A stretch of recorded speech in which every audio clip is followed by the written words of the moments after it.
Welcome back to Growing with Simon, and in this video I will be talking to you about flushing your vegetables before you harvest to eat them.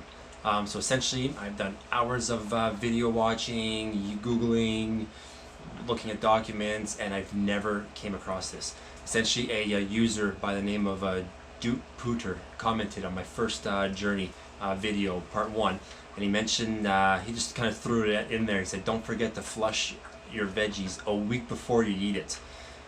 And that threw me right off. I had no clue what he meant, so I replied back, and he was just saying that because we grow hydroponically, there could be an excess of all of these nutrients, these fertilizers you put into your plants, and if you were to eat it right away, it would taste maybe a little bit more chemically, or it could have a little bit of a bitter taste. And he says that what you should do is just completely remove all the nutrient water, and for up to a week, so I did it for 48 hours of having just straight up water. That way the plants use the nutrients that are already in the leaves, and it gets rid of all that chemical and the bitter taste. So I did that with the 5 mason jars that I had in my previous video that I was doing experiments. So that update for that experiment will be at the end of this video.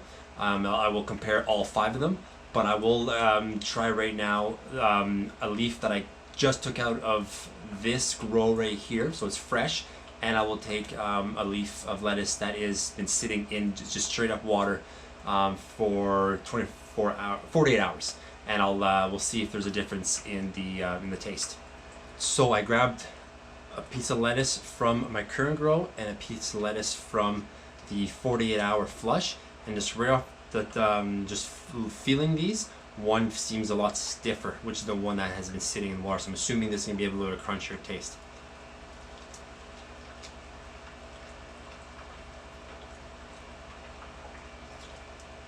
So the one in my grow, it's a little bit of a crunch to it, which is what you want in a romaine lettuce for Caesar, but it could be a little bit crunchier. It has a little bit of a bitter taste to it. And this here is going to be the one that sat for 48 hours. There's a much better crunch to it, and it tastes really good. And it's more juicy too. So when you harvest, give this a try. So essentially what I'm going to be doing after this grow as a trial, I'm going to do full nutrient, and as the water goes down, instead of refilling it with nutrient water, I'm just going to top it up with water. So essentially as it grows in its later stages, it's going to have less nutrient, and then that last, let's say, a couple days, I'm just going to take all the water out. It's going to be just water. Essentially reverse osmosis is the best, but I don't have it, I just have tap water. But my tap water is from a well that goes through all the filters behind me, which you can't really see because of my tinfoil, but they're all back there. So it is soft water.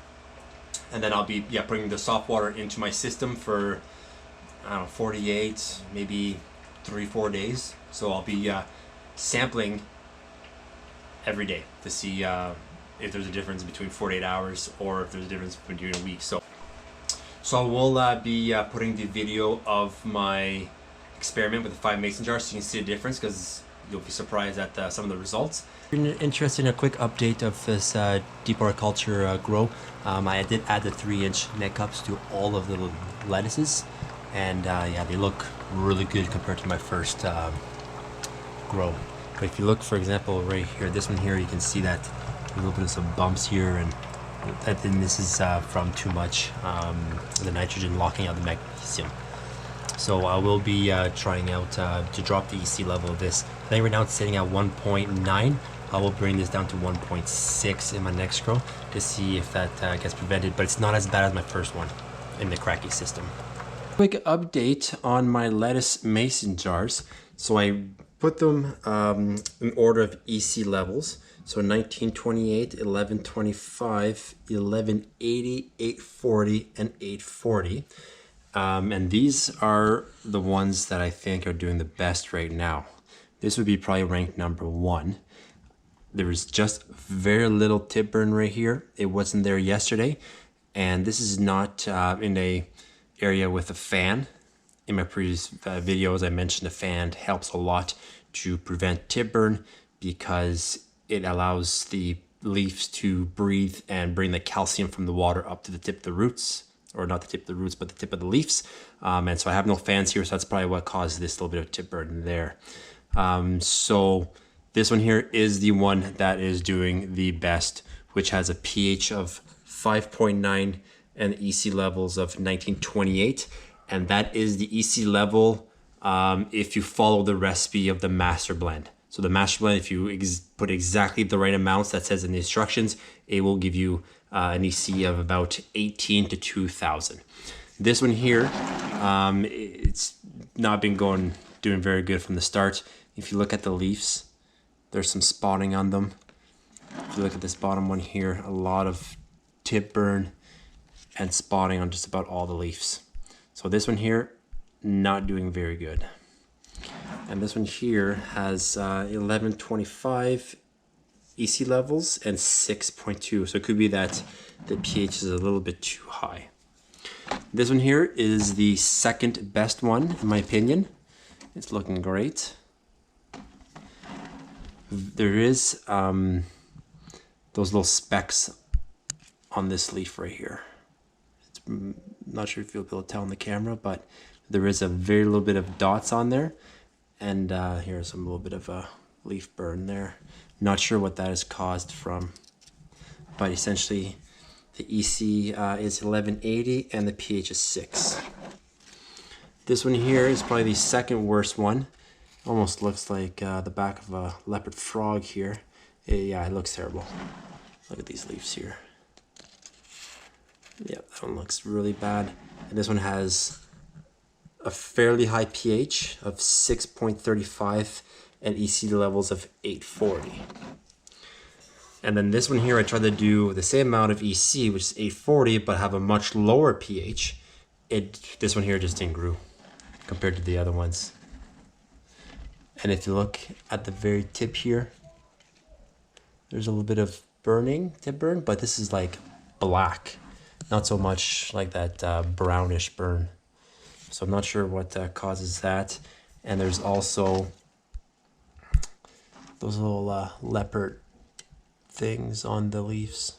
So yeah, so that is my experiment. So I'm gonna end it now just because I don't have the fans and they're all probably gonna get a little bit of tip burn. But essentially, the best looking one is the 5.9 with an EC of 1928. So I will try that experiment again with the exact same amount of EC, roughly give or take. And I'll try different pHs from anywhere from a 5 to a 6.5, maybe even to a 7. I know this is, in my opinion, the best EC level for the master blend recipe. So I'm gonna try it with just a different pH and we'll go from there.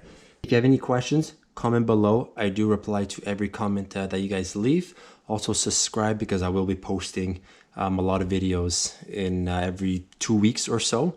I got a time-lapse camera, so I'll be able to do some time-lapse of the seeds that I'm starting, which is basil, which I've already started, but I'm going to be transplanting those into mason jars. I'm starting Swiss chard, and I'll be doing another round of romaine lettuce. So do subscribe below and hit the notification. That way you get updated as soon as they are released. And I will see you guys in the next one.